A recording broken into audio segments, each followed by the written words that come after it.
നമ്മുടെ രാജ്യത്തിനകത്തെ മതനിരപേക്ഷത, അതാണ് ഈ രാജ്യത്തിൻ്റെ അസ്തിത്വം എന്ന് പറയുന്നത്.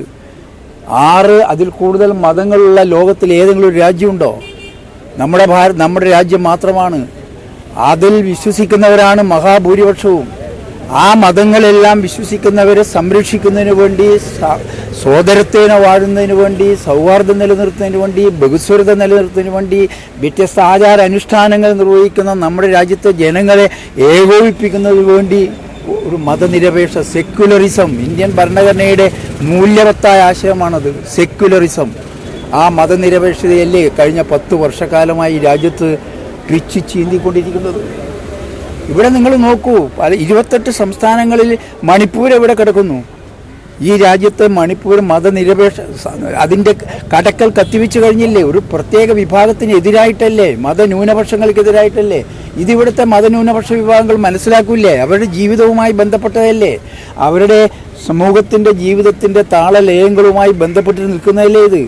അത് മാത്രമാണോ നിങ്ങൾ? ജനാധിപത്യം.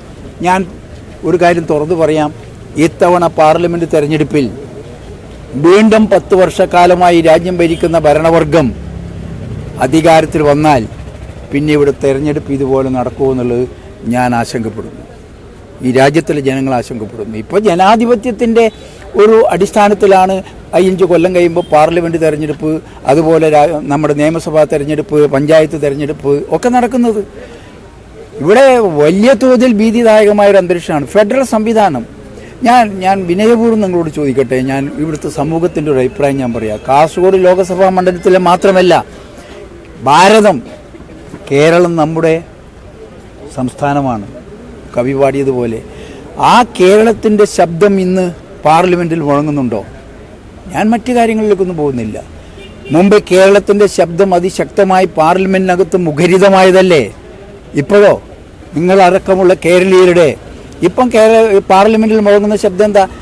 കേരള ഗവൺമെൻറ്റിനെ എങ്ങനെ അപകീർത്തിപ്പെടുത്താൻ വേണ്ടി പറ്റും, അതിൻ്റെ ചില ആയുധങ്ങൾ നമ്മുടെ 10-18 എംപിമാർ പാർലമെൻറ്റിൽ കൊടുക്കുകയാണ്.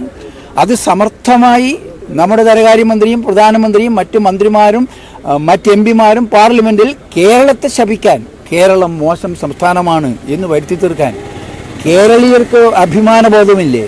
അത് ഏത് രാഷ്ട്രീയ പാർട്ടിയിൽപ്പെട്ടവരായിക്കോട്ടെ. ഞാൻ കക്ഷി രാഷ്ട്രീയത്തിന് അതീതമായിട്ടാണ് കേരളീയർ, മലയാളികൾ എന്ന് പറയുന്ന ആ മൂർത്തമായ സങ്കല്പത്തിൽ വിശ്വസിക്കുന്ന ആ ബോധം ഇന്ന് പാർലമെന്റിൽ ഉയരുന്നുണ്ടോ? അതല്ല.